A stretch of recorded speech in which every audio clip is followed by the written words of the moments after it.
Voilà. Toda, toda. Bon, euh, le problème, c'est, on va d'abord commencer par une phrase assez simple au niveau de la compréhension, mais pas au niveau de l'application. Euh, tout ce que le Créateur a créé, tout ce que Dieu a créé, et il a créé, Kadosh Baruch Hu, ce qu'il a créé pour que ça soit utilisé. D'ailleurs, il n'y a pas de création inutile.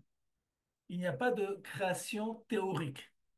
Tout ce que Dieu a créé, il a créé de façon que cette création, ce produit qui provient de sa volonté divine, soit mise, soit mise en place, soit utilisée. Jusqu'à maintenant, c'est clair cette première phrase? Ok. Alors, si c'est. Je vais expliquer une chose. C'est que comme je vois que des carreaux noirs, j'ai aucune possibilité de savoir si vous suivez ou si vous comprenez. Donc, il faut au moins me répondre. On te suit, on te suit. Au moins que c'est l'application Ve'am Roim et Takolot. On voit les voix là. Bonsoir, moi je ne peux pas parler, sinon j'aurais dit, mais Ok. je n'ai pas de voix. Kitsu, Kitsu. Donc, je répète, si Akadosh Baruch Hu, tout ce qu'il a créé, c'est pour être utilisé, mais pas pour être utilisé de façon, on va dire, au niveau de la consommation. C'est que sans que cette chose, ce produit qui provient d'une volonté divine, sans qu'il soit consommé, sans qu'il soit euh, euh, utilisé, la chose n'existe pas. Elle reste tout simplement au niveau de la théorie, mais si personne ne l'a utilisé, donc ça reste quelque chose de très beau peut-être, mais qui ne fait pas partie de notre monde, parce que notre monde, c'est le monde de l'application, c'est le monde de l'acte. Donc si on comprend cette phrase que je viens de dire maintenant, et que on pense et on comprend qu'il y a un produit de la création divine qui s'appelle la Teshuvah, et je me refuse pour l'instant, et même pour le futur, de traduire le mot Teshuvah par repentir. Donc, si on comprend qu'il y a un des produits divins, qui est un produit, on va dire, spirituel, idéologique, qui s'appelle la Teshuvah, donc ce produit ne peut pas être utilisé, ne peut pas être mis en action par la faute de l'homme. Pourquoi? Parce que la faute de l'homme, c'est un dérapage. La faute de l'homme n'est pas que c'est un hasard de l'histoire humaine. La faute de l'homme n'est pas prévue forcément par une volonté divine. Donc, si on venait à dire que la teshuva dépend de la faute, donc il aurait pu exister un monde si la faute n'avait pas été réalisée, donc automatiquement la teshuva n'aurait pas été mise en action, et donc la teshuva n'aurait pas existé au niveau au niveau des dimensions de notre monde. Mais ça, on a expliqué il y a quelques minutes auparavant que c'est impossible de dire cela. Pourquoi? Parce que tout ce que Dieu a créé doit être utilisé a priori.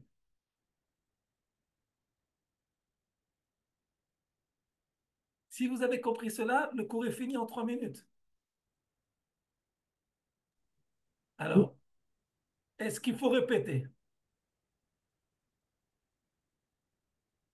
C'est une question très, très, très, très, très, très complexe. Ouais, s'il Parce faut qu'on a dit aussi que la teshuva, elle précède la création du monde aussi, non? ouais, c'est ce qu'on va voir maintenant aussi dans les Voilà. sources. La première source qu'on va Donc, voir maintenant. Donc, je répète une fois de plus le raisonnement. Tout ce que Dieu a été créé pour être utilisé, pas les créatures. Dieu a créé les bananes pour qu'on mange des bananes, pas pour qu'on les regarde. Ok, Dieu a créé le lait pour qu'on boive du lait, pas pour que on apprend seulement Ilchot Basar Vechalav. Non, il faut consommer du lait. Donc, si Dieu a créé un autre produit qui est un produit, on va dire, idéologique qui s'appelle la Teshuvah, Donc, ce produit doit être consommé comme n'importe quelle création divine. Donc, si on venait à dire que la faute de l'homme, ce n'est pas un a priori, mais un a fortiori, c'est-à-dire c'est quelque chose qui aurait pu être évité. Si on va selon la volonté divine, il n'y a pas de raison de déraper. Donc, si on venait à dire que la teshuva dépend de la faute, donc on a affaire à un produit ici, à une volonté divine qui a été créée sans la possibilité d'être réalisée, sauf la faute. On a dit la faute, c'est un hasard, c'est un dérapage, c'est quelque chose qui n'est pas prévu. Donc c'est évident que la teshuva, qui est une des volontés divines, c'est pas la seule, a sa place sans le côté hasardeux de la faute, le côté accidentel de la faute. Jusqu'à maintenant, c'est clair? Alors, si c'est clair, Est-ce que je peux poser une question? Parce que là, est-ce que la teshuva peut exister sans la faute? c'est le titre du cours. Le thème du cours. Ok, très Exactement. bien. Alors voilà. Donc, nous allons voir les sources ensemble. Euh,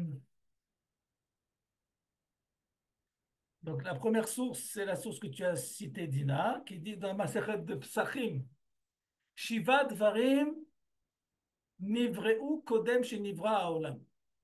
Il y a sept produits, sept choses qui ont été créées avant même la création matérielle du monde. Matériel, c'est moi qui ai rajouté le mot matériel. Veluhen, Torah. Vous comprenez que si on parle ici de Torah, on ne parle pas ici du récit de la Torah, l'histoire de la Torah. Abraham, Israël, Jacob, Moshe, Aaron, David, c'est pas de ça qu'on parle. On parle d'une dynamique qui s'appelle la Torah. Bon, mais ça, c'est un autre cours. C'est un autre cours. À Tchouva, donc on parle d'une notion de Tchouva avant même la création du monde, à plus forte raison, hein, avant même l'apparition de l'homme qui peut avoir des dérapages. Gan Eden, des Gehinnom.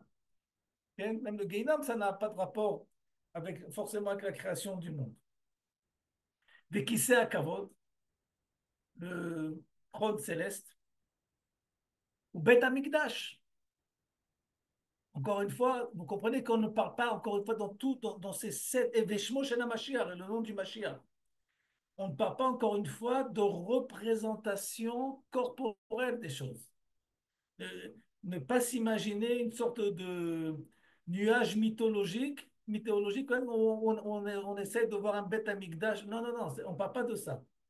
On parle encore une fois d'une dynamique qui s'appelle le bête amigdash, une dynamique qui s'appelle le Mashiach. Torah, d'où on sait, parce qu'il y a écrit, bon, ok, on ne va pas prendre tous les psukim. Et Tchouva, Tchouva, d'où on sait, voilà, je vous montre où c'est que c'est écrit, d'où on sait que la Tchouva a été créée avant la création du monde, parce qu'il y a écrit Beterem Marim Yulado. Parce que avant même que les montagnes ont été créées, eh ben, cette Tchouva a été déjà présente. Donc, d'après le texte de la Gemara, c'est quelque chose qui est pour nos sages, c'est quelque chose qui est très simple, très évident. Alors, comment se fait-il que pour nous, c'est pas évident? C'est pas, le problème, c'est qu'on n'a pas affaire à un manque d'évidence ou à une évidence au niveau intellectuel. C'est pas ça le problème. Le problème, c'est qu'on vit dans une conception des choses qui nous empêche de pouvoir comprendre le monde des définitions de nos sages. Nos sages vivent, nos chachamim vivent dans un monde de définition qui est complètement différent de ce que nous vivons. Et le problème, c'est que lorsqu'on va utiliser les mêmes termes qu'eux, mais pas avec les mêmes définitions, on va arriver à des catastrophes au niveau du non-sens des choses. Et le plus grave, c'est au niveau du vécu des choses. C'est quand on ne comprend pas les choses et qu'on va vivre selon mauvaise compréhension des choses. Donc, on va encore une fois déraper et on va se casser la figure. Et on va poser des questions. Comment se fait-il X, Y, Z? Alors que la question n'existe pas parce que je n'ai pas la bonne définition des choses. Alors, on va voir un texte ici qui est un texte assez long du Maharal de Prague. On peut dire que ce texte qu'on va lire ensemble pendant ces deux rencontres est un des textes, on va dire, où le Maharal, il se dévoile le plus en tant que Maharal. C'est un des textes vraiment très, très, très important. On voit exactement, on comprend plus, à la fin seulement, ok, on comprend exactement plus ou moins quel est le mode de réflexion et plus que ça, quel est qu'est-ce qu'essaye de faire le Maharal par ses écrits. Alors, je vais déjà anticiper. Le Maharal de Prague, ce qu'il essaye de faire dans tous ses écrits, par l'intermédiaire de ses écrits, c'est de remettre les horloges à l'heure. Ça veut dire de remettre les définitions à leur véritable définition. Parce qu'il prétend, à juste titre, que, comme je vous l'ai dit, nous vivons euh, des thèmes, des intensités divines, selon une définition qui n'est pas celle de nos prophètes, et en fonction de ce mauvais vécu, à cause de ces mauvaises définitions, on a des décalages à 180 degrés de ce que veut réellement le judaïsme. Et on va voir un exemple très simple, mais il est un peu compliqué, avec le dossier de la tchouba chez le Maharal. Est-ce que je peux vous interrompre une seconde? D'abord, alors, je précise quelque chose au niveau de la méthode. Nous n'avons pas affaire à une conférence. Je ne suis pas conférencier. Si vous cherchez des conférenciers et cherchez sur Internet, c'est un dialogue. Ça veut dire que vous êtes invité à m'interrompre autant de fois que vous voulez. Merci. Non, je voulais vous dire, finalement, je ne sais pas si j'ai bien compris votre début d'explication, mais la Torah, elle a bien été écrite pour nous. Ça veut dire quand il y a écrit, je ne sais pas moi, ciel, bah, c'est le mot ciel qu'on connaît. S'il y a écrit, ça n'a pas écrit, ça a pas été écrit pour les prophètes. Donc il faut bien que c'est le sens premier ou le sens. Ça peut avoir d'autres explications, mais le sens des mots, c'est le sens des mots qu'on est censé connaître. Vous comprenez ce que je veux? Je sais pas si je m'explique. J'ai très bien compris. Simplement, je souris parce que dans toute ta question, tu as expliqué euh, notre malaise. Ok. Ce qui veut dire, ce qui veut dire, j'explique. Bon, je suis obligé de faire une petite parenthèse et je m'excuse si parfois en faisant des parenthèses, on s'écarte du sujet central. Mais avant que je continue, j'ai mis un ventilateur. Est-ce que le bruit du ventilateur dérange? Non. On l'entend Ok, pas. Pas du tout, on n'entend pas. ok, d'accord. J'explique. Ce que vous et moi, nous vivons à l'échelle terrestre, par exemple, qui a parlé du ciel, qui se dit en hébreu Shamaïm, ce n'est que la représentation terrestre du produit céleste qui s'appelle le ciel. J'explique. Le mot Shamaïm provient tout simplement pour les hébraïsants parmi vous, c'est tout simplement le mot Sham au pluriel. D'accord? Shamaïm. C'est le mot Sham, ce qui veut dire loin, au pluriel. Donc, quand on veut expliquer quelque chose qui n'est pas po, ici, mais qui est Sham, parfois il est tellement loin, il est au pluriel. Donc ça s'appelle Shamaim. Et comme cette masse bleue, on a l'impression qu'il est bleu, c'est quelque chose qui est extrêmement loin pour nous, ça s'appelle aussi Shamaim. Mais c'est pas ça Shamaim. Shamaim, c'est toute la possibilité qu'il y ait quelque chose qui n'est pas ici. Ce que je vous ai donné maintenant, c'est tout simplement la définition divine prophétique du mot Shamaïm, mais pas du, comment on appelle ça, de celui qui fait la météorologie, la météorologie. Non. Alors, qu'est-ce qui se passe? Vous et moi, on est habitués depuis qu'on a moins de 9 mois que les cieux, c'est cette masse bleue qui est au-dessus de ma tête. Mais c'est faux. C'est pas suffisant. Parce que c'est pas suffisant, c'est faux. Shamaim en hébreu, c'est pas les cieux. Shamaim au niveau littéraire, c'est tout simplement tout ce qui n'est pas ici. Quand on dit en hébreu, Ata bashamayim, ça veut dire quoi? Tu n'es pas avec nous, tu n'es pas lié à ce qui se passe ici. C'est clair que la personne, elle n'est pas dans la masse bleue, elle n'est pas dans les nuages. Mais on veut dire qu'il n'est pas ici. Maintenant, cette masse bleue, je répète, elle est tellement loin pour nous que la seule possibilité qu'on a de pouvoir l'exprimer sans savoir de quoi on parle, c'est de la mettre au pluriel. Donc, j'ai donné, Esther, un petit exemple. Tous les mots qui existent dans le Tanakh, même s'ils ont leur manifestation historique terrestre, tous ces mots ne commencent pas ne commencent pas de cette manifestation terrestre des choses. Mais il faut savoir, à travers la manifestation historique terrestre des choses, retrouver, reconstituer la définition prophétique des choses. C'est tout, c'est tout le Limud Torah. Je vous donne un autre exemple que donne le Rav Soloveitchik dans des écrits. Vous savez, on s'approche dans un mois, c'est la fête de Sukkot. Alors, pour qu'une soukha soit cachère, par exemple, il lui faut 2 murs, 2 tfanot, et le troisième, ça suffit qu'il ait 8 centimètres ou 10 centimètres selon le Chazon Ish. Et ça s'appelle. Et pourquoi cette soukha, elle est valable, elle est cachère?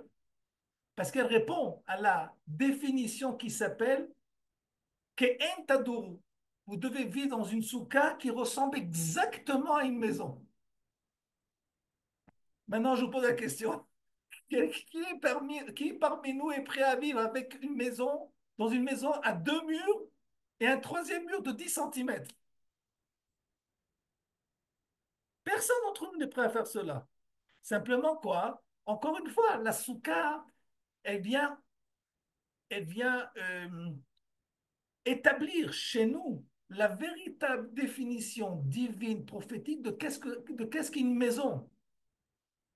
Bien que tout le restant de l'année, on vit une manifestation de Bait qui n'est pas la définition propre de qu'est-ce que c'est que la maison.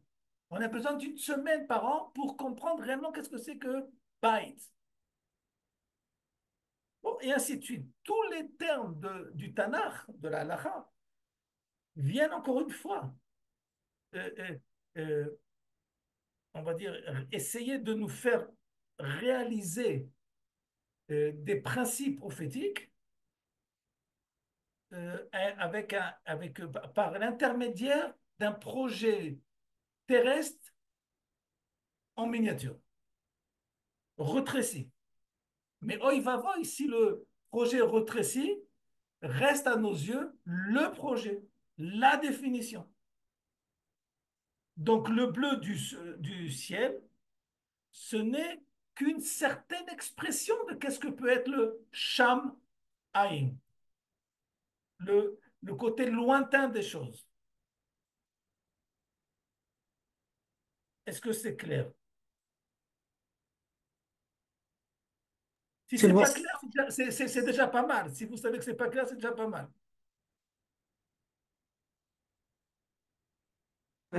Ça va, c'est bon là. En ce qui me Bon, concerne, ok. Donc je peux continuer ou il y a encore une question? Je continue. Je reviens au texte. Et là, le Maharal, euh, bon, on parle du Maharal à son livre Tiferet Israël qui parle. C'est le livre du Maharal où il parle de la notion de la Torah, plus de 60 prakim sur ce sujet. Et une fois que le Maharal nous a enseigné dans les paragraphes auparavant, quelle était, si vous voulez, la particularité qui existe dans l'âme Israël, et donc cette particularité, elle correspond, c'est ça qui va lui permettre à ce peuple de recevoir la Torah. Vous allez voir l'objectivité au niveau de l'étude du Maharal. Écoutez la question qu'il va poser, qui est une question, un tremblement de terre. Il faut savoir que la question qu'il va poser ici le Maharal, c'est une des questions qui a été le plus posée contre le judaïsme. Et il n'a pas peur de la poser.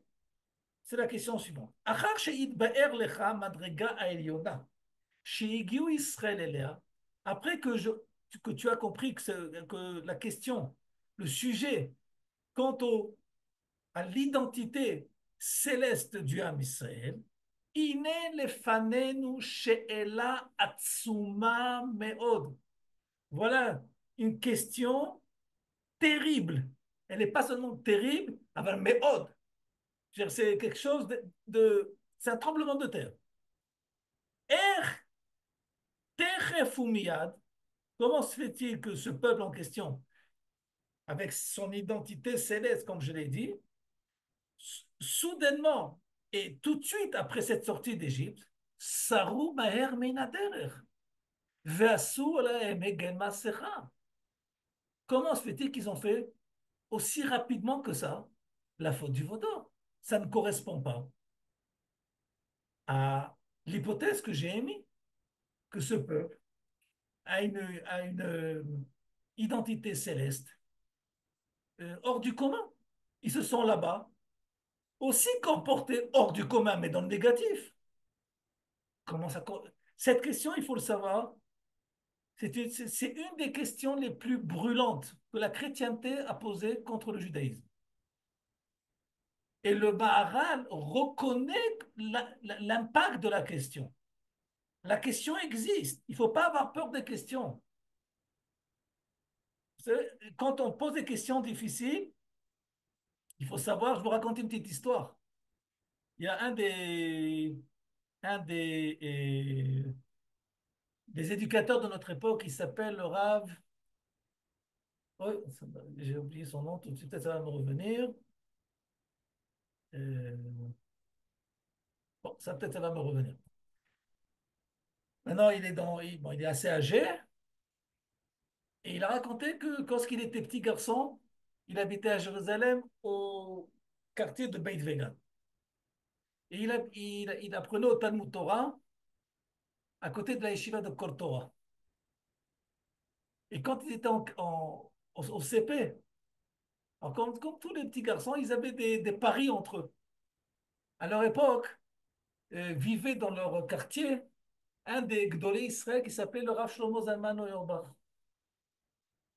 Et le pari entre ces jeunes enfants là, de CP, c'était qui osera parmi nous aller poser une question un jour comme ça, parce que tous les jours quand ils sortaient du Talmud Torah, ils voyaient le Rav Shlomo Zalman Auerbach sortir de la yeshiva de Kol Torah. Donc ils se sont fait un pari, qui c'est qui va oser déranger le Rav Shlomo Zalman en lui posant une question. C'était le pari entre les enfants. Mais comme dans toutes les histoires juives, il y a une autre histoire qui se joint à cela. Voilà que nous raconte ce rave en question, peut-être j'arrive pas à me rappeler de son nom, que quelques jours auparavant, il a demandé à son rave au Talmud Torah, il a posé la question suivante. Il dit, il y a quelque chose que je ne comprends pas dans Pirkei Avot. Il y a écrit dans Pirkei Avot, Ratza Kadosh Baruch Hu les Zakot et Israël, les Fichach Irba Alehem Torah ou Mitzvot. Dieu a voulu rendre méritant le Ham Israël. C'est pour cela qu'il leur a donné beaucoup de mitzvot. Et l'enfant pose la question au rabbin du Talmud Torah, mais c'est contre la logique. Parce que plus il y a de mitzvot, plus il risque d'avoir des fautes. Donc on risque de perdre nos mérites. C'est quand beaucoup il voulait donner du mérite. Il aurait dû minimiser le nombre de mitzvot. Question importante. Et voilà que cette question pertinente, il y a 50 ans, 60 ans en arrière, a coûté tout simplement une gifle à cet enfant en lui disant, c'est des questions qu'on ne pose pas. C'est des questions qu'on ne pose pas. Bon, on revient à notre histoire centrale. Il voit un jour sortir du Kol Torah le Rav Shlomo Zalman Auerbach et, et notre élève en question arrive à se faufiler jusqu'au Rav Shlomo Zalman Auerbach.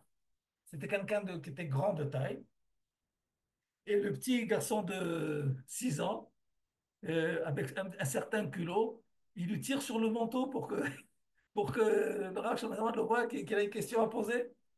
Il dit déjà, j'ai gagné mes copains, c'est que je suis arrivé le premier devant le Rav Shlomo Zalman Auerbach, hein, mais je me suis rappelé que j'ai aucune question à poser maintenant. Alors qu'est-ce que je me suis dit? Pour gagner mon pari, je suis prêt à recevoir une deuxième gifle. L'essentiel, c'est que je gagne le pari et je vais lui poser la même question que j'ai posé la question au rabbin au Talmud Torah. Et il lui pose la question. Comment se fait-il que si Dieu nous a rendus méritants, qu'il nous a donné autant de mitzvot, de contraintes? C'est pas un srout, c'est pas un mérite. Il ferme les yeux en attendant la gifle pour la deuxième fois et il entend une voix qui lui dit She'ela gdola sha'ar tabne.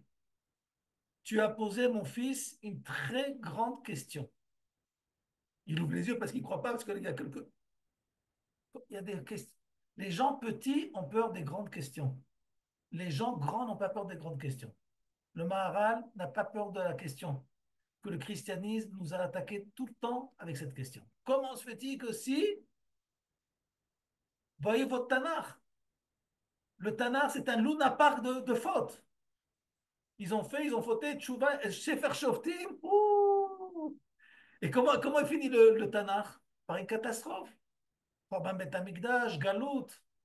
C'est la question du christianisme. Et le Maharal dit, bonne question, la question a lieu. Ok. Mais d'abord, c'est chez Gdola Meod. Donc il répète, c'est une très grande question. Qui be'en safek, qu'il n'y a pas de doute. Chez Imamala Agdola, en raoui davarze shimatse.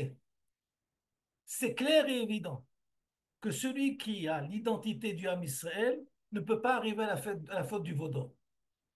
Alors pourquoi c'est arrivé comme ça, quand même? Voilà, le Maral va commencer son étude. Mais כאשר חיפשנו בדברי חכמים, ok, maintenant on n'a pas à faire de la philosophie où on va chacun mettre des idées. Non, dit le Maral, encore une fois, voyons les sources. Que dit la Gemara dans Masechet Avodah Zarah, à la page 72? La chose suivante. Amar Rabbi Yoshua ben Levi. Rabbi Yoshua ben, le fils de Lévi, nous a enseigné la chose suivante. Lo asu Israël et Taegel, les Bnei Israël ont commis la faute du vaudor, et la liten pitron pe le baale tshuva, uniquement pour créer, pour donner un prétexte, pas un prétexte, mais une excuse, un argument valable aux baale tshuva, aux générations suivantes qui vont venir faire tshuva. Sheneemar, parce qu'il est dit, Mi iten vaya levavam zelahem leira oti kol hayamim. Parce que la Torah témoigne sur l'âme Israël qui est sorti d'Égypte. Ok, il témoigne à propos de ces gens-là. Chez Aïta lahem irat shamayim. C'était des gens iré shamayim. Donc quelqu'un qui est iré shamayim, il ne fait pas la faute du vaudor. Et pourquoi les Israël, ils ont fait la faute du vaudor? Je vais dire ça maintenant à ma façon. Ils se sont portés volontaires de fauter une faute qui ne leur revient pas au niveau de leur identité, afin de pouvoir enseigner que celui qui faute, et peut-être ça correspond à son identité, tout n'est pas perdu, on peut faire tchouba comme les Bnei Israël ont fait tchouba après la faute du vaudou.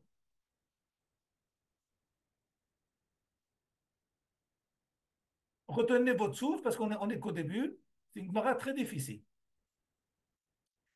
Et Ve'aïnu da'amar Rabbi Yochanan mishum Rabbi Shimon bar Yochai.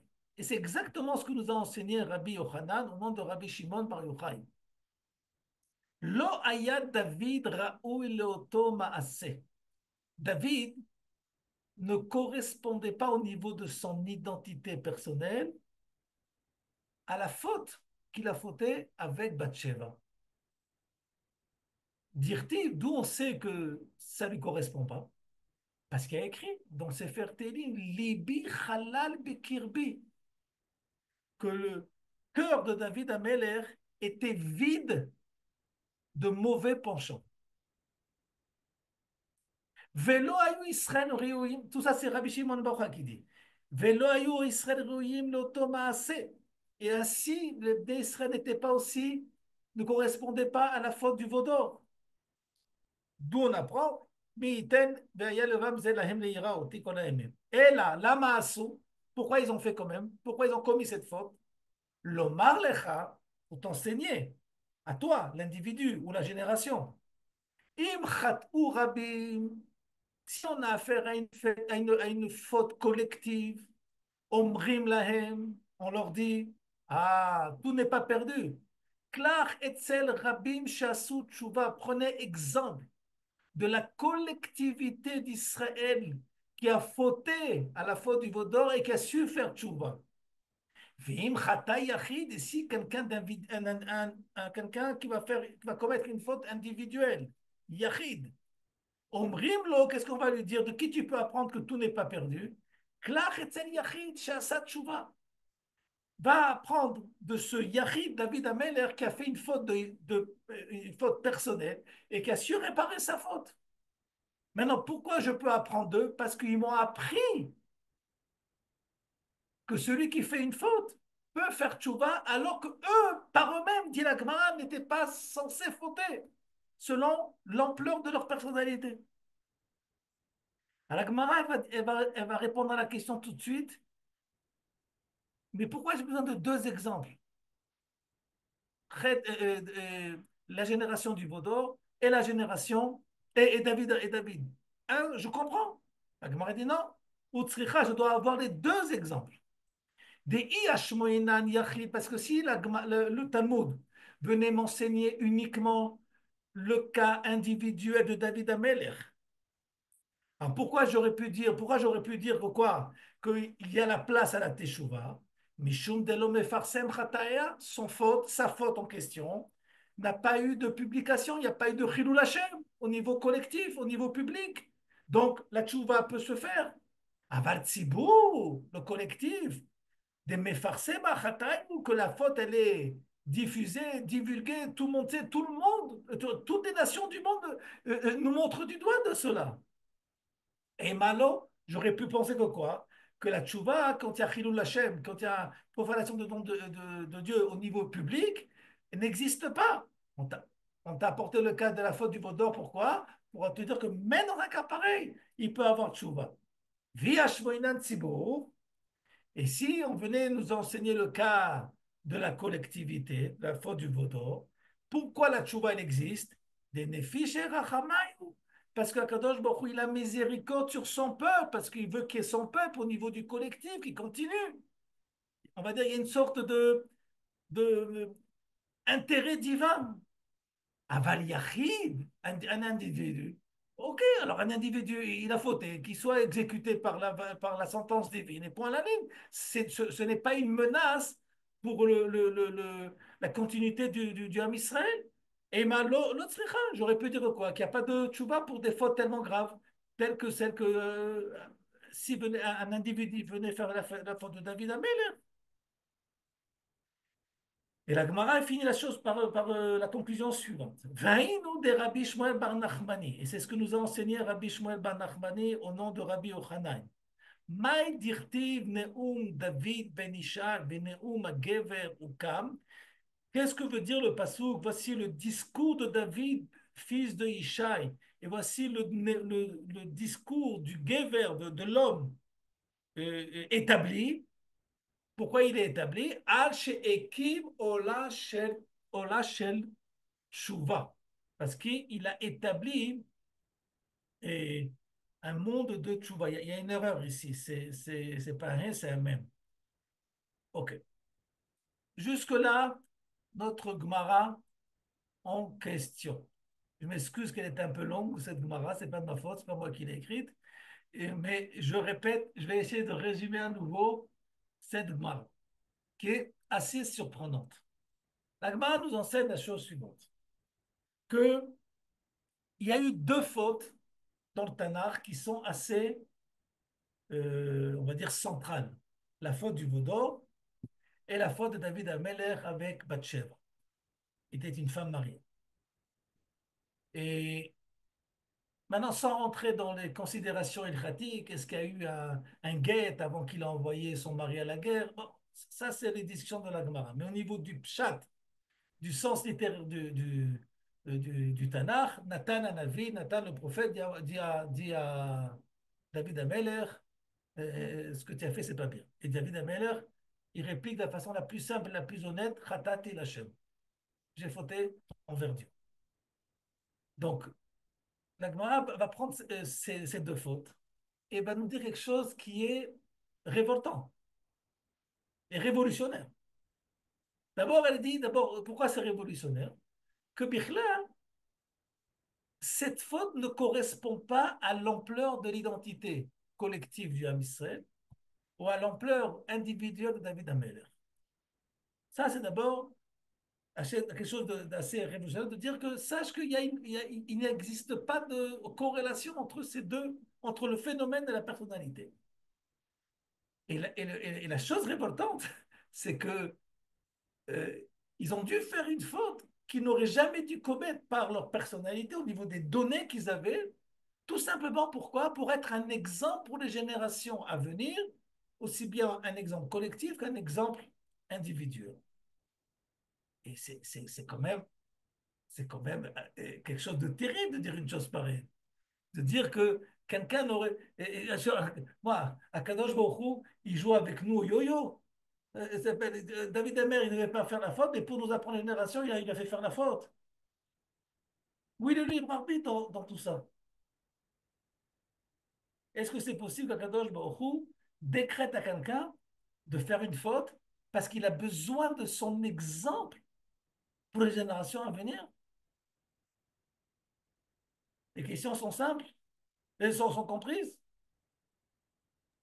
C'est un peu comme Tselophrad, Et Benoît Zelofrad, quel rapport? non, avec le père Tselophrad qui a fait exprès Ah. Bon, ou non? Est-ce que lui, ça a un lui, rapport ou non? non, mais c'est lui qui a fait ça. Ça veut pas dire que c'était bien ce qu'il a fait. Il y a une certaine critique sur lui. Mais là, on parle de Kadosh Baruch Hu, qu'il aurait plus ou moins poussé l'homme Israël. Il aurait au moins poussé David Ameller à commettre une faute qui ne leur correspond pas. Tout ça pourquoi? Pour que moi, je puisse apprendre de David Ameller et que toutes les générations ils puissent apprendre de la génération de Chet Haegel. Mais s'ils sont parfaits, peut-être qu'on peut on peut les laisser tranquilles. Et à part ça, soyons honnêtes, il y aura d'autres volontaires à la faute. Alors pourquoi chercher des gens qui ne sont pas censés être volontaires à la faute, qui n'ont pas les données à la faute, et les rentrer dans un tramway pareil?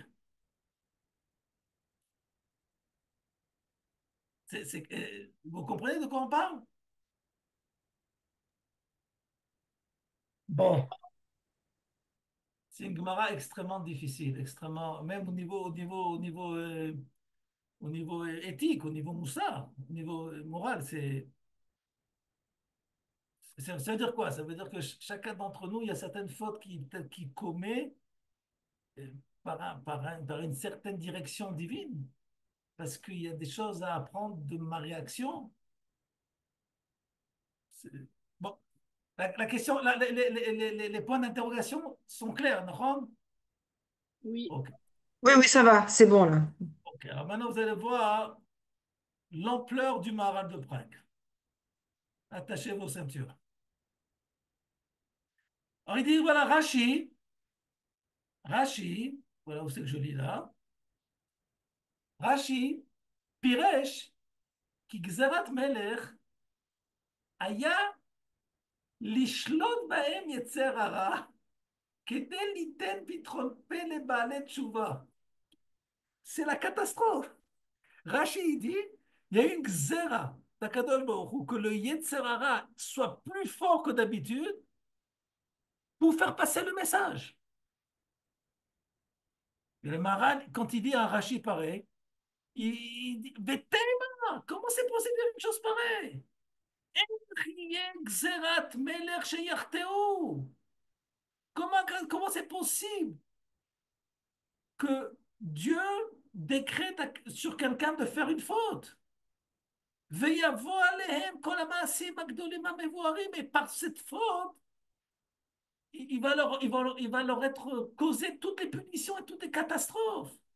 Et je rajoute, on sait très bien que la faute du vaudor, c'est celle qui a amené à la faute des Meraglim. Et ainsi de suite. Et la Gemara a dit qu'il n'y a pas une génération où on souffre et que dans cette souffrance, il y a une particule de réparation de la faute du vaudor. On dit, Gemara, c'est pas possible de dire une chose pareille. Alors il explique, c'est évident que Rachi ne veut pas dire que Dieu a décrété que l'homme doit fauter. Pourquoi? Parce que c'est anti-Dieu de dire une chose pareille. Dieu ne peut pas briser ou déchirer le contrat qu'il a avec l'homme qui s'appelle le contrat de la Prira Chofshi, du libre arbitre, c'est pas possible. On n'a pas affaire à un Dieu diabolique qui va utiliser ses créatures pour faire avancer ses intérêts divins. S'il a besoin de faire de, de- de tels mécanismes, de tels processus, ça veut dire que ça veut dire qu'il est limité dans ses possibilités. Si Dieu, pour me faire passer un message, qui est pour lui un message primordial, est obligé de quoi faire? De me priver de mon libre arbitre, ça veut dire qu'il n'est pas capable, ce même bon Dieu, de me faire passer le message sans m'enlever mon libre arbitre. Donc c'est un Dieu limité. Donc c'est pas un bon Dieu. Marianne, je vois que tu fais la tête. Non, Les, non, j'essaie les de autres, je ne vois comprendre. pas, donc je ne peux pas savoir si vous faites la tête ou pas. Mais je répète, que dit le Maharal ici? Le Maharal nous enseigne la chose. Il dit, Akadosh Baruch Hu, il a, entre guillemets, un besoin pédagogique, un message pédagogique, que quoi? Que aussi bien le collectif que l'individu peuvent réparer leurs fautes. Ça, c'est le message. Ça, c'est le but. Ça, c'est le tachlit, comme on dit. C'est le but de notre aventure. Que la réparation existe aussi bien collective qu'aussi bien au niveau individuel. Pour cela, la Gemara nous enseigne que quoi? Que Dieu a pris un collectif qui s'appelle la génération de la sortie d'Égypte et un individu qui est l'individu du Ham Israël, le Melech Israël, David Amelech, leur a enlevé leur libre arbitre de façon qu'ils soient obligés de quoi faire? De fauter. Et donc, quand ils vont se rendre compte qu'ils ont fauté, ils vont réparer leur faute par la tchouva. Et le fameux but en question que celui qui faute au niveau collectif, au niveau individuel, va être acquis, que tu vas pouvoir apprendre d'eux. Mais moi, je pose une autre question. Pour, si la seule possibilité que j'ai d'apprendre, c'est de déchirer, d'annuler l'accord qu'il y a entre l'homme, entre Dieu et l'homme du libre arbitre, ça veut dire qu'Akadosh Baruch Hu, que notre Dieu en question, Chas Shalom, il est limité dans ce qu'il fait. Il ne peut pas passer le message. Il a uniquement un chemin pour faire passer ce message. Pourquoi ce message n'aurait pas pu passer avec d'autres données sans pour cela annuler la base du judaïsme qui s'appelle le libre arbitre? Est-ce que notre Dieu, Chas Shalom, est limité dans ses possibilités dans ses possibilités pédagogiques? Chas Shalom. La question est claire? J'ai très bien Et compris à votre part ça, question. je voulais vous rappeler que, à part David Amelech et les Bnei Israël qui sont sortis d'Égypte, les gens fautent suffisamment. Donc, il aurait pu trouver d'autres volontaires qui peuvent fauter et nous apprendre. aussi la tchouva, et j'aurais pu apprendre que de fauteurs peut en découler aussi la tchouva, mais le fait que tu me dises qu'il fallait que j'apprenne la teshuvah de gens qui ne correspondaient pas à la faute, mais pourquoi ce mécanisme? Comment on dirait en yiddish? Verstehst? C'est le seul mot que je sais en yiddish, hein, vous en faites pas. Vous avez compris ou pas? Bon, Oui. ok. Mais où on voit que les enfants d'Israël, après la faute du veau d'or, ils ont fait teshuva. Ils sont tous Ah, morts. bien sûr, d'abord ils ont fait tchouva parce que ils ont tué tous les fauteurs et après il y a eu le Mishkan qui est venu faire, qui fait partie du processus de la tchouva. Non, non, il y a eu beaucoup de choses qui ont été, bon, c'est vrai ce que tu dis, que la tchouva n'a pas été complète au point que, comme j'ai dit tout à l'heure, elle nous a amené avec un deuxième épisode qui s'appelle Chet HaMeraglim. Mais il y a eu quelque chose qui s'est passé, d'accord? Tous ceux qui s'appellent que Mais Moshe, pardon, hein, je suis, vas-y, vas-y, j'essaie de comprendre. Donc, il nous a montré le Reta Hegel et David Ameller pour qu'on apprenne la Teshuvah. Or, cette Teshuvah qu'il y a eu, elle n'a pas été complète non plus. Donc, pourquoi nous montrer ces exemples-là? la faute de David Ameller a été complètement réparée. Je te rappelle que de cette fameuse liaison va naître Shlomo Hmm. Ameller. Akadosh Baruch Hu, il va accepter. Le premier enfant va mourir, ok? Parce que bon, et c'était pas très bien ce qui s'est passé. Après, Akadosh Baruch Hu, il va tellement accepter la tchouva de David Ameller que c'est Dafka, l'enfant de ce mariage qui va être la suite, qui va être Shlomo. Donc la tchouva, elle est entière chez David Ameller. Et même chez les Bnei Israël, elle est entière, parce qu'encore une fois, les Bnei Israël ont su se nettoyer de la présence de la Vodazara qu'il y avait à leur époque. Ils ont fait le ménage, ils ont tué celui qui fallait être tué, et ainsi de suite. OK? Mais nous, ce qu'on pose Ouais. comme question, c'est que tout ce processus aurait pu être le même sans forcément choisir des volontaires qui, par eux-mêmes, n'étaient pas liés à la faute. OK? Voilà. D'abord, le Maharal va s'efforcer à expliquer Rashi. Avaldat Rashi Zal, il dit le Maharal, moi je vais vous expliquer que dit Rashi. Mais c'est pas l'opinion du Maharal. Il explique Rashi. כי גזר השם יתברך שיחטאו בני אדם ויעשו תשובה, ולא על אדם פרטי זה. לפיכך, אם חטא אדם זה, נחשב לחטא גמור כמו שאר החוטאים. La réponse, l'explication que va donner le Maharal ressemble à une explication du Rambam sur Pharaon.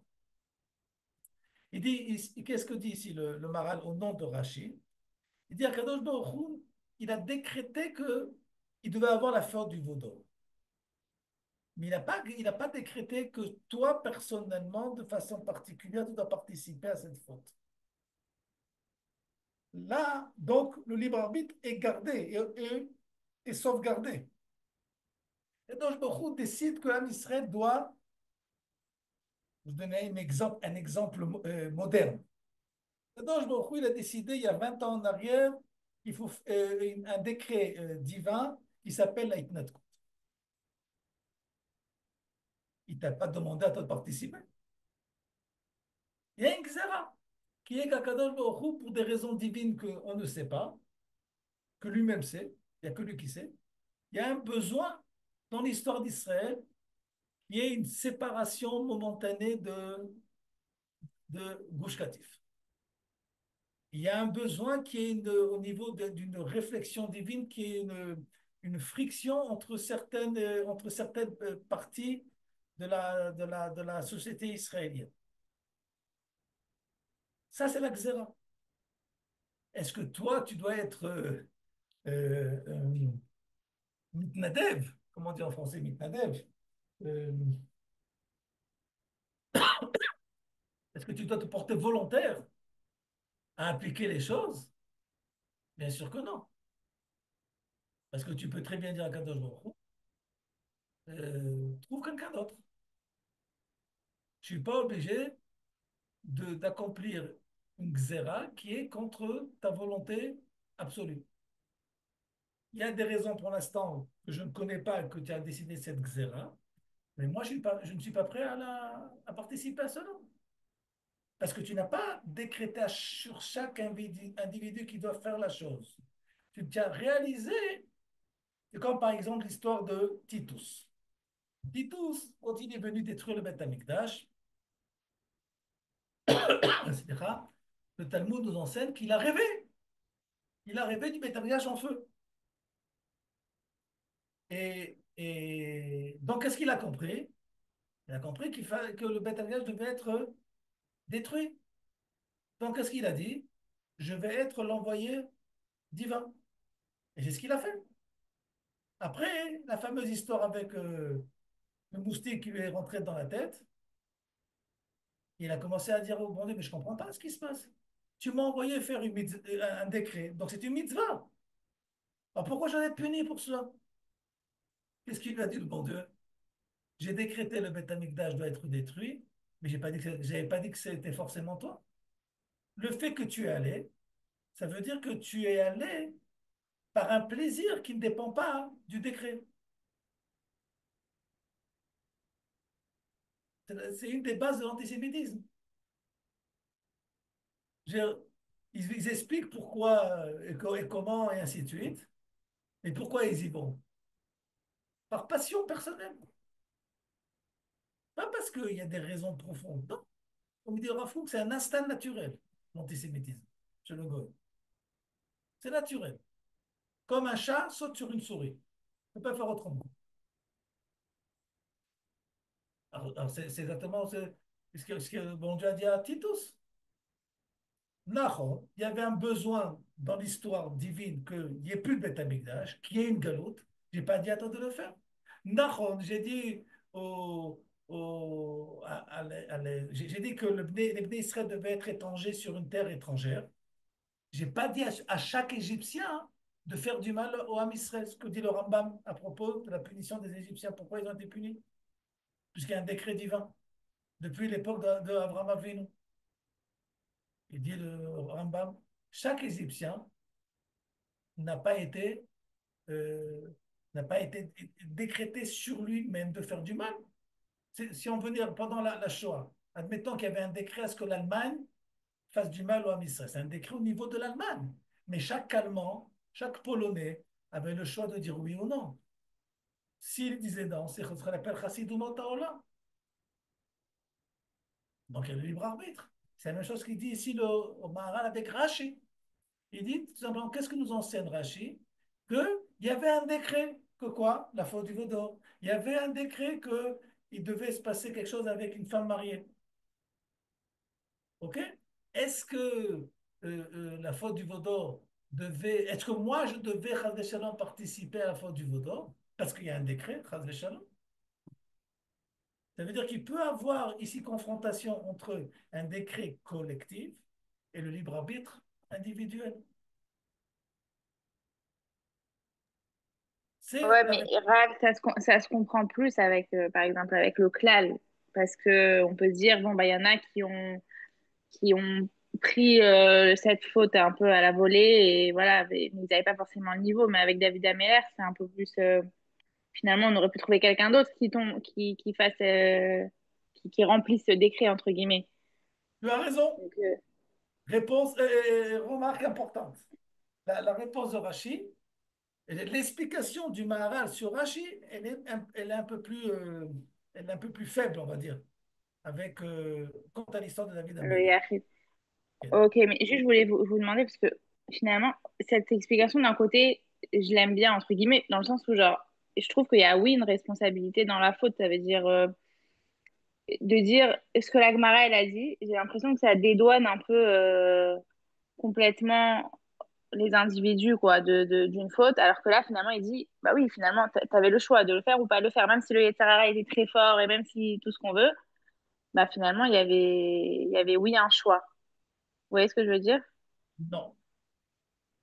Parce que je veux dire que malgré tout, il y avait quand même un libre arbitre Ben oui, pour moi. c'est exactement ce que veut dire le Maharal sur Rachid. Tu ne peux Oui, pas non, parce expliquer que dans la Rachid sans Gemara, ils libre disent qu'il arbitre. y a pas. Dans la Gemara, ils disent que ça enlève le libre arbitre. Il y avait pas à ce moment-là, les individus, ils n'avaient pas de libre arbitre.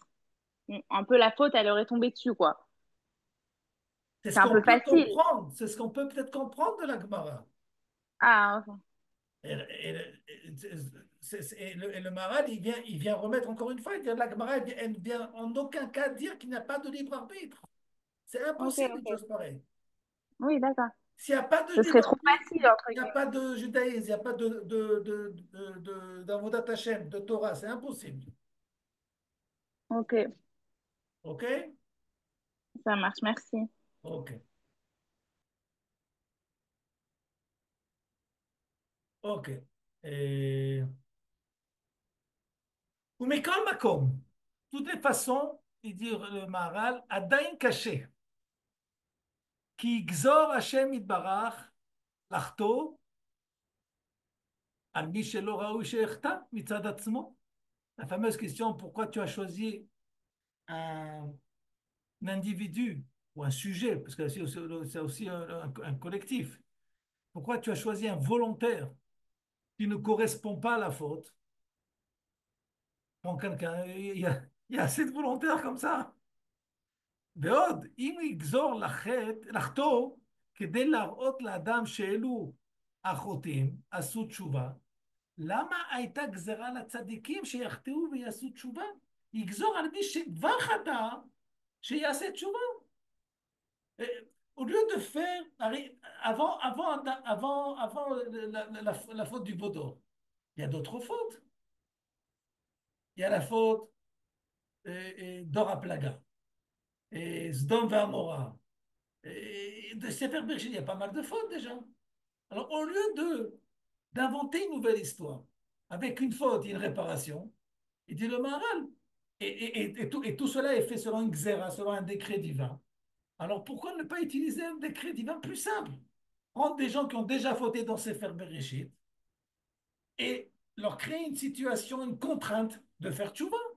Et donc j'aurais compris que eux, avec la faute qu'ils ont fautée, Sdom et Amora, c'était waouh, c'était supermarché de faute. Ok, et si eux, ils ont fait tchouva, alors moi aussi je peux faire tchouva. Pourquoi inventer une histoire depuis le début? Béod, im balarot la Adam, sheyase tchouva, ça c'est la question typiquement maharalienne. Il dit, si toute cette histoire, elle est venue pour m'apprendre qu'on peut faire tchouva, on sent un certain... Allons, nimtza davar ze Torah. La méthode de la tchouva, elle existe dans la Torah. On n'a pas besoin d'histoire. C'est écrit noir sur blanc. Quand on nous a enseigné Ilchot Filin, la Gemara, elle a raconté une histoire sur Ilchot Filin. Non, on a dit Ilchot Filin. On sait qu'il faut mettre Filin. Tarat HaMishpacha, elle en a parlé. Tazra Metzora, la paracha, c'est fini. Après, ça fait les lois, elles ont découlé de là-bas. Point la ligne, on n'a pas eu de Gemarot qui nous raconte une histoire Non. Alors, s'il y a une mise qui s'appelle Tchouvé, qui s'appelle la Tchouva, pourquoi les psukim de la Torah ne sont pas suffisants pour comprendre que celui qui a fauté, il peut faire tchouva et qu'il me faut une histoire que sans cette histoire, j'aurais pas pu comprendre la chose. ולמה צריך להראות, ולמה צריך להראות לך אצל רבים שעשו תשובה, או הולך אצל יחיד שעשה תשובה, כן? Pourquoi ce besoin de ne pas se suffire de passo, qu'il est aussi bien au niveau de la tchouba collective que la tchouba individuelle. Tout ça, jusqu'à maintenant, on a rien commencé, si justement, les questions du Mahara sur la fameuse Gemara. Est-ce que vous avez la force de continuer un petit peu encore? Alors, Moi, oui. En ce qui me ok, concerne, oui, aussi. ok. Alors, je continue. Maintenant, on rentre mamash dans le vif du sujet du Mahara. והנה נשיב על השאלה הראשונה. quelle était dit le Maharal, on va répondre à la première question. Quelle était la première question? Pourquoi faire un décret divin de fauter? C'est contraire à la loi divine. Dieu lui-même ne peut pas transgresser ses propres mitzvot. Il dit le Maharal la chose suivante. Ki lo gazar Hashem itbarar sheye nimtza baolam she'echta ha'adam ואחר כך יעשה תשובה. רק הייתה גזרה מן השם יתברך על התשובה, שתהיה נמצאת לא על חטא כלל. ואף אגב, זאת אומרת, ואף על פי, שאי אפשר שלא יהיה תשובה בלא חטא, מכל מקום עיקר הגזרה מן השם יתברך, לא היה על חטא, רק על התשובה, אל השם יתברך. ודבר זה שהוא התשובה, היא מדרגה עליונה לעולם. Regardez l'enseignement révolutionnaire que fait le Maharal ici, nous enseigne ici. Il dit le Maharal, rappelle la question qu'on a posée au tout début de la rencontre. Si Dieu a créé, Dieu, tout ce qu'il a créé, c'est pour être consommé, pour être utilisé. Toutes les créations de Dieu proviennent d'un décret divin. Vayomer Elohim Yehi Or, Vayi Or, c'est un décret. C'est tout simplement une volonté divine qui est dit, qui est émise et qui est réalisée. Ok? Donc il y a l'émission d'un décret, d'une volonté divine et sa réalisation. Il dit le Maharal, de la même façon que Dieu a créé tout ce que vous et moi, on croit connaître dans le Sefer Bereshit, il a créé, il y a eu un autre décret au niveau de la création, c'est quoi ce décret? C'est l'émission de la volonté divine qui est tchouva dans le monde, qui est la possibilité de revenir sur nos actes. Ce qui veut dire que je ne peux encore une fois consommer une volonté divine que si avant cette consommation, il y a une volonté. Je ne peux pas mettre en marche quelque chose dans le monde si cette chose n'a pas été créée. Donc, le Maharal nous enseigne quoi? Que pour que je puisse faire tchouva, il faut que d'abord il y ait un décret divin au niveau de la création, au niveau des données de la création du monde. De la même façon qu'Akadosh Baruch Hu, il a créé les éléphants, les bananes et les fleurs, il a créé parmi les principes qui dirigent notre monde, il a créé un principe qui s'appelle la teshuva. Et ça, c'est un décret. Ça veut dire le fait qu'on puisse revenir sur nos actes, qu'il peut avoir une révision des choses. Ça, ce n'est pas une invention de l'homme. Parce que si cette chose n'avait pas été émise comme une volonté divine et donc possible à être consommée, cette chose n'aurait pas pu être réalisée par l'homme. Donc, que nous enseigne le Maharal ici? Ils disent que Dieu a décrété, de la même façon qu'il a décrété de créer les bananes, et donc, pour que je puisse dévoiler cette volonté divine, moi, je vais devoir consommer des bananes. De la même façon, pour que je puisse dévoiler cette volonté divine qui s'appelle la Teshuvah, je vais devoir moi utiliser la Teshuvah, comme j'ai utilisé les bananes. Jusqu'à maintenant, c'est clair au niveau de la réflexion, on va dire mathématique. Moi, j'ai Parce pas que compris. Non, ça veut dire que, pardon, ça veut dire que si je commets une erreur, je suis le décret divin pour que je puisse faire teshuva. est-ce que tu as entendu dans mon explication une fois le mot erreur? Non, mais la teshuva, c'est par rapport à David Ameller et la commis. J'ai parlé de banane et de teshuva. Je n'ai pas parlé d'erreur. Dina, on reprend. Regarde, tu sais quoi? On parle pas du mot teshuva parce que le mot teshuva, il brouille les ombres de la compréhension très simple. Laisse tomber la teshuva.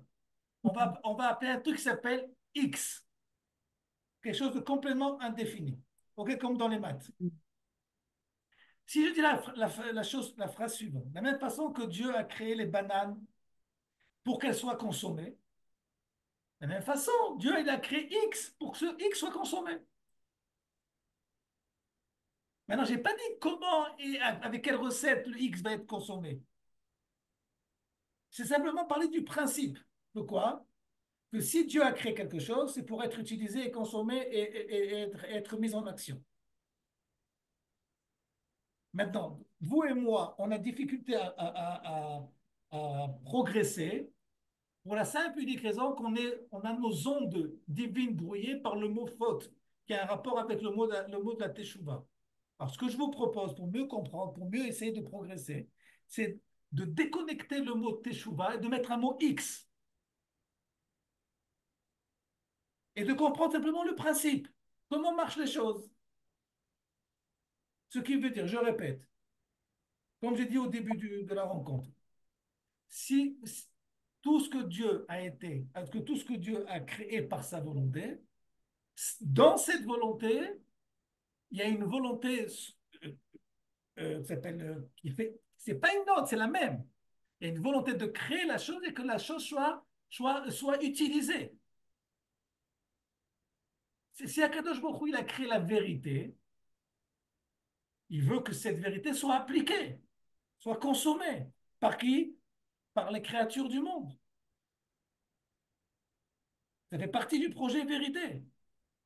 Ici, il y a un principe qui a été voulu par la volonté divine, qui s'appelle la justice. C'est pas uniquement pour que Dieu fasse la justice, mais pour que l'homme, à son échelle, va faire la justice, et faire la justice, ça fait partie de la volonté divine. Faire la justice à la dimension de l'homme, c'est la volonté divine. De la même façon aussi, Dieu, il a créé les bananes pour qu'on en mange sous différentes recettes.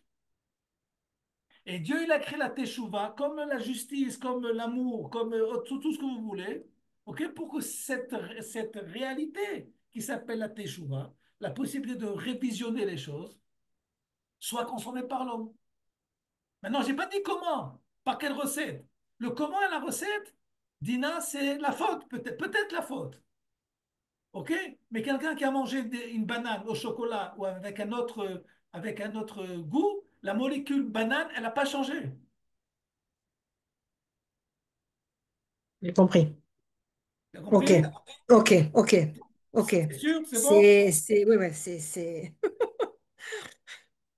Non, OK? on est tellement avec cette échouva, c'est par rapport à l'erreur, on doit revenir vers soi, que c'est vrai qu'on est. Ouais, C'est pour ça que je vous ai dit que le Maharaj, ce qu'il fait dans tous ses livres, c'est de ouais, remettre les horloges à l'heure. Et une des raisons, si ce n'est pas la raison essentielle, je pense que moi c'est la raison essentielle, mais je ne suis pas sûr de ça, euh, que nous sommes, on va dire, imprégnés euh, de croire qu'il y a un rapport, on va dire, au niveau de la définition entre la teshuva et la faute. À mes yeux, la raison essentielle, c'est notre relation euh, très proche avec le christianisme. C'est une sorte comment on appelle ça, d'assimilation.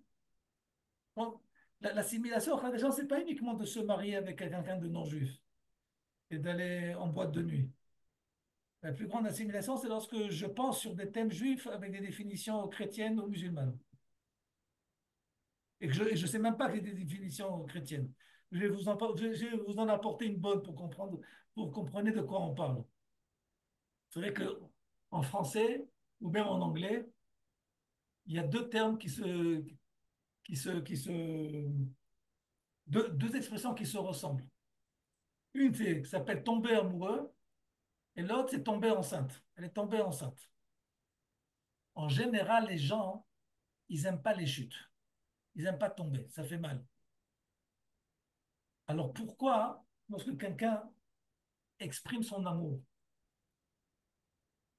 dans la langue, dans les langues latines, qui sont l'anglais et le français, on exprime cela par une chute, et aussi bien aussi quand on donne la vie, ça s'appelle aussi une chute. La raison, elle est très simple. La raison, elle est très simple. C'est que la mentalité chrétienne, tout le côté païen de la chrétienté, je vous rappelle que la figure essentielle, waouh, le summum de la créature, de la création divine chez les chrétiens, ce sont les gens qui ne donnent pas de vie. Ce sont les curés et les sœurs. C'est-à-dire que si le monde allait selon ce processus en question, les problèmes de génération seraient très très vite réglés. Simplement quoi? Pourquoi je ne donne pas la vie? Pourquoi je ne donne pas la vie? Parce que j'ai pas confiance à l'avenir. Le refus de la mitzvah d'amener la vie, ça veut dire c'est tout simplement le refus que quoi? De l'espoir, que les choses vont mieux aller. Et que moi, tout ce qui se présente à moi ne peut être uniquement une seule chose. Un dérapage, une chute, tomber. Et quand je vais devoir, pour essayer de progresser, parce qu'on ne peut pas progresser tout seul, je vais devoir faire ça avec d'autres personnes, et donc lier des liens d'amitié et d'amour. Encore une fois, ces liens d'amitié et d'amour sont pour quelque chose auquel je ne crois pas, qui s'appelle l'avenir et l'espoir. Donc, encore une fois, le fait que je ne sache pas me limiter à moi-même, me suffire à moi-même, et avoir besoin de quelqu'un d'autre, c'est une chute. Donc, aimer-moi, c'est aussi une chute. Très un paragraphe. Et nous, dans notre langage, sans se rendre compte, on véhicule une, une, une, une, une assimilation païenne. Des choses qui sont les plus élevées dans le judaïsme, qui sont Ahava, Ve, Netinat Chaim, Pira Verivia. On en parle de la façon la plus païenne. Même si la chrétienté européenne actuellement est dénuée de tout ce qui est, on va dire, de tout sentiment religieux. Mais ça n'empêche pas que l'expression profonde, au niveau des racines des choses, elles sont là. Elle est là, l'expression profonde. Alors, il ne faut pas s'étonner si actuellement, après 2000 ans d'existence de chrétienté en Europe, la natalité, elle est autour de 1,4.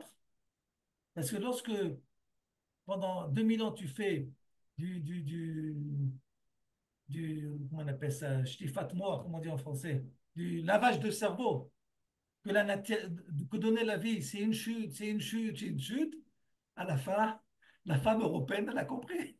Elle n'a pas envie de se casser la figure et se casser la tête. Donc elle amène un enfant, virgule 4, dans le meilleur des cas. Et l'amour n'existe pas, puisque c'est la raison que, par exemple, dans les pays nordiques, Suède, ainsi de suite, il y a plus de couples divorcés que de couples mariés. C'est pas, tout ça n'existe plus. On n'y croit plus à tout ça. Voilà, par exemple, une petite expression que nous vivons au jour le jour avec un fond de culture chrétienne. De la même façon pour la Teshuvah. Le Maharal, il vient nous dire, calmez-vous, venez, je vais vous expliquer qu'est-ce que c'est la Teshuvah. La Teshuvah, c'est un produit divin de la création du monde. Aucun rapport avec la faute. La faute, c'est une des recettes par laquelle la Teshuvah peut se réaliser. C'est comme un enfant, par exemple, qui va toute sa vie manger du poisson pané. Il va être persuadé que les poissons dans l'eau sont panés, parce que c'est la seule chose qu'il connaît. Lui faire comprendre qu'il y a des poissons, même s'ils ne sont pas panés, ça va prendre du temps. C'est la même chose pour la tchouva. La tchouva, c'est un produit divin, comme les poissons, c'est un produit divin. Simplement, on peut manger les poissons sous différentes recettes. De la même façon, on peut rencontrer le phénomène tchouva sous différents phénomènes s'appelle situation, une d'entre elles, c'est la faute. Mais ce n'est pas l'exclusivité. Alors, qu'est-ce que ça peut être d'autre, là, tu vois, si c'est pas que dans la faute? Il y a quoi d'autre, quoi d'autre comme expression? Je vais être pour une fois un bon juif. Je vais te, je vais te répéter ta question. Si tu poses la question, c'est que tu es encore prisonnière, entre guillemets, à ce que la La tchouva, galoute. c'est la faute.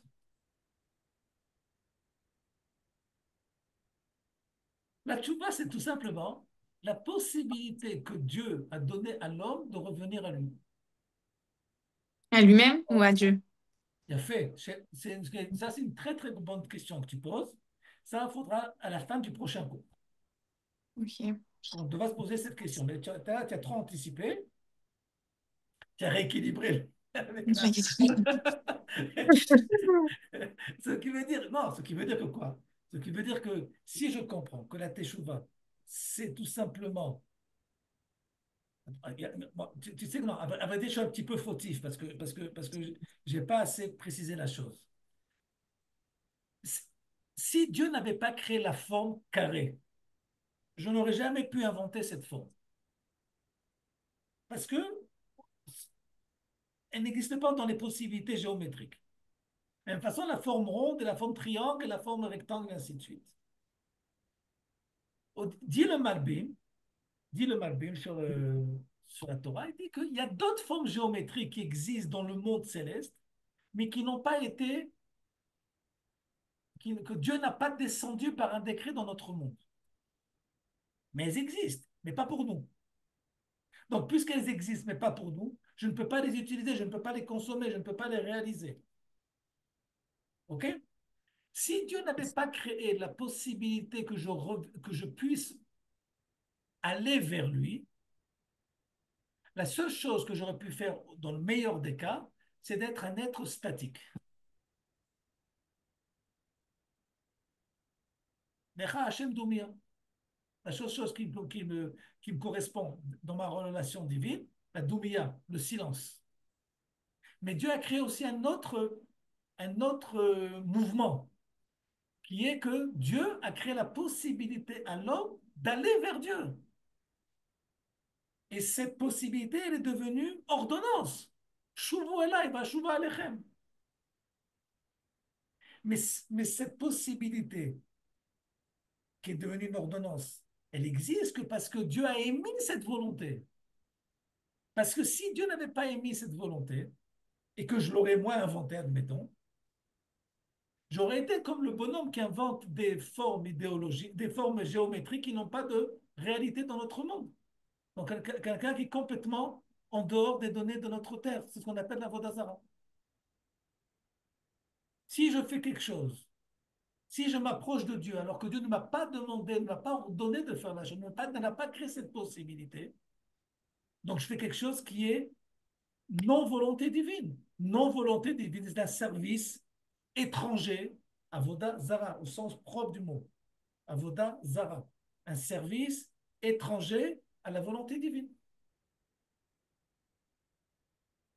Un jour, on pourra étudier, si vous voulez, que si Dieu n'avait pas ordonné la tfila, nous serions dans l'interdit de prier à Dieu. Parce que chaque tfila, sans la permission de Dieu, c'est de la vodazara. Rien, bon Dieu t'a rien demandé.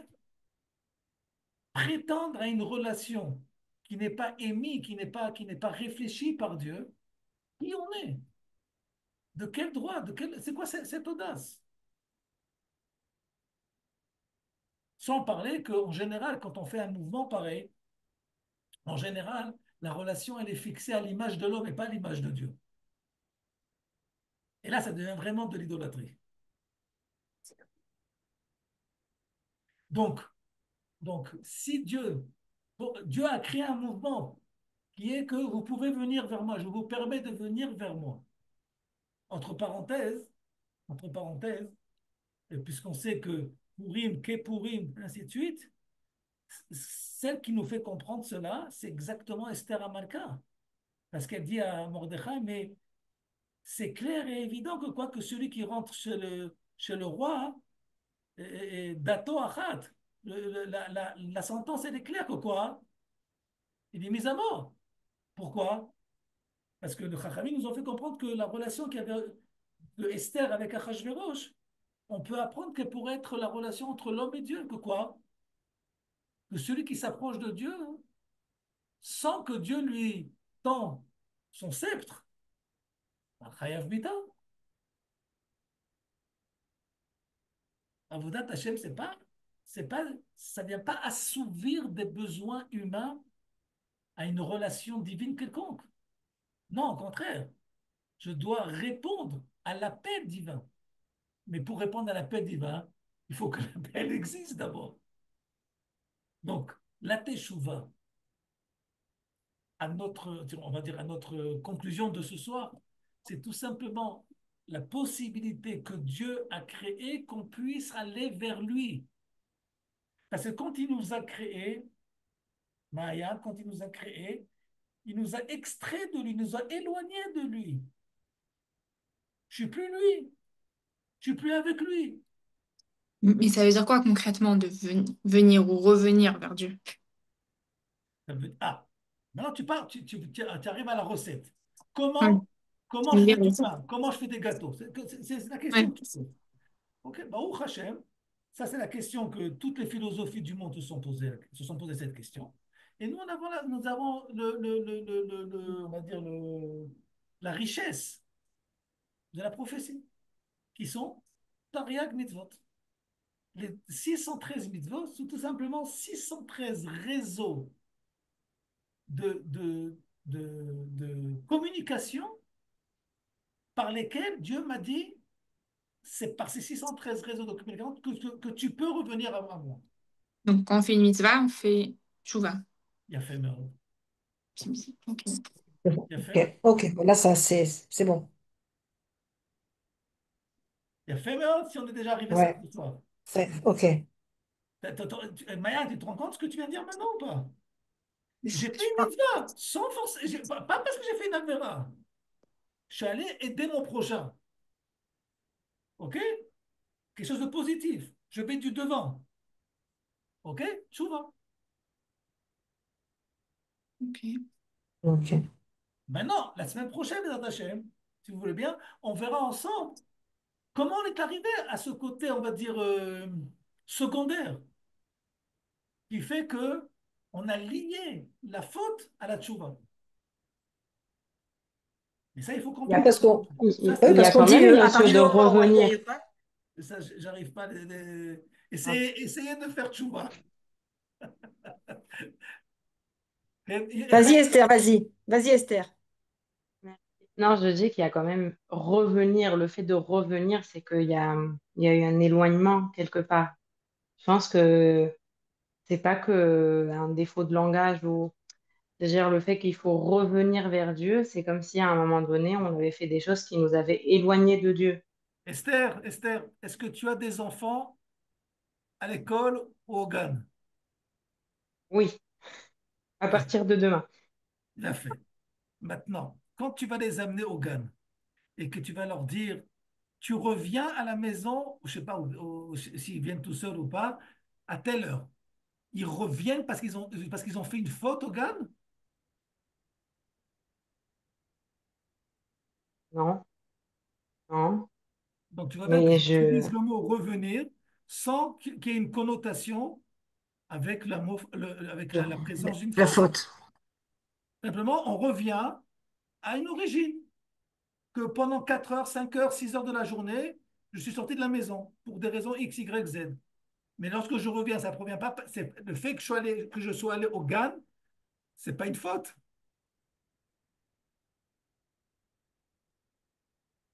aller au GAN, c'est pas une faute, mais s'éloigner de Dieu, c'est un défaut.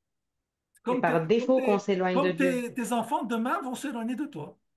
Non, mais Ne te vexe s'éloigner, pas. Ils Non, mais vont prendre un petit peu de distance de leur maman. Ça leur va faire beaucoup de bien. Moi, je peux te dire. Mais prendre distance quand on parle de Dieu, ça fait Non, non, c'est Dieu qui je sais veut ça. pas, c'est C'est Dieu qui veut ça. péjoratif. La distance a été créée par Dieu lui-même. Il veut que je sois distant de lui. Pourquoi? Parce que je ne peux pas, à l'échelle humaine, me rapprocher de lui si je ne suis pas distant. Oui, Tu- c'est pas forcément lié à une avéra aussi, non? C'est-à-dire, Quoi? moi, non, moi j'ai dit c'est pas forcément lié à une avéra. Enfin, là, comme vous l'expliquez, je peux comprendre aussi que, par exemple, je sais pas, moi, il y a un moment où je pense pas forcément à Dieu, où je suis pas forcément liée à lui, mais parce que je fais pas la tfila, ou je fais pas une mitzvah, ou je sais pas, stam shot, juste au travail, ou n'importe quoi, bah, il y a une notion de revenir, comme vous l'expliquez, quoi, une notion, pas forcément de avéra, D'accord. mais juste La notion de que se nous enseigne le Maharal de renouer un Prague, peu. le Maharal ce qui nous enseigne ici, c'est que c'est l'enseignement du Maharal ici. C'est un enseignement tellement grandiose, tellement qu'il ne faut pas être religieux pour le comprendre. Au contraire, quand je suis religieux, je rétrécis la compréhension. Je suis lié à des notions religieuses qui me permettent de quoi faire, de voir uniquement dans les quatre murs de la religion le phénomène de la teshuva. Alors que le Maharal, il dit ça n'a aucun rapport avec je vais vous dire quelque chose, mais essayez de réfléchir.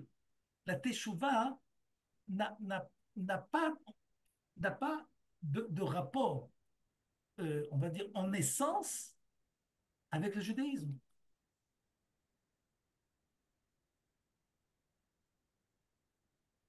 Je vous donne un autre exemple. Est-ce que les vaches ont un rapport avec le judaïsme? Non. Je vois que vous répondez rapidement aux questions. Non, pourquoi? Ouais, non, pas forcément. Pas forcément. Est-ce que le fromage a un rapport avec le judaïsme? Non Non. plus. Pas forcément. Quand est-ce que ça va avoir un rapport avec le judaïsme? Pas ça, mais ça s'appelle les vaches et le fromage n'ont pas de rapport avec le judaïsme.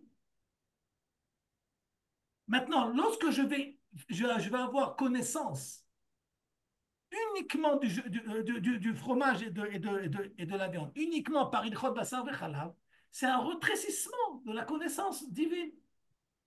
C'est pas mal. Mais sur le bulletin de trimestriel divin, il y aurait écrit peut mieux faire. C'est pas mal, mais c'est pas ça. C'est pas, c'est pas ça.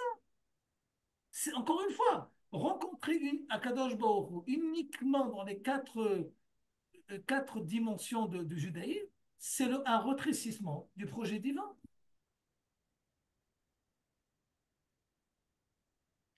Pas du judaïsme, excuse-moi, je reprends, parce qu'on verra la semaine prochaine. Bon, parce que- De la halakha. De la halakha. De la halakha. La halakha, c'est une partie du judaïsme. Alors, de la même façon, je dois être capable de pouvoir comprendre le phénomène, de pouvoir revenir à une relation divine, parce que Dieu m'a éloigné de lui par ma création. Ok, ne peut se rapprocher que celui qui est éloigné, sans que forcément cet éloignement soit un éloignement qui est causé par la faute, mais tout simplement un éloignement éducatif. Akadosh Baruch Hu a créé l'éloignement pour nous éduquer à évaluer la relation divine de l'homme. Oui. Maintenant, on verra la semaine prochaine qu'il y en a que malheureusement, pour pouvoir réaliser euh, ce pari, malheureusement, c'est la plupart d'entre nous, ok, on est obligé, comme si, comme si on n'a pas le choix, de passer par la faute. Parce que lorsqu'on est dans la faute, on se sent très loin. Et on ne se suffit pas de la condition humaine solitaire au niveau de la création de l'homme. Et ça, on le verra la semaine prochaine, vous rattachez. Vous avez une semaine pour cogiter tout ce qu'on a dit aujourd'hui.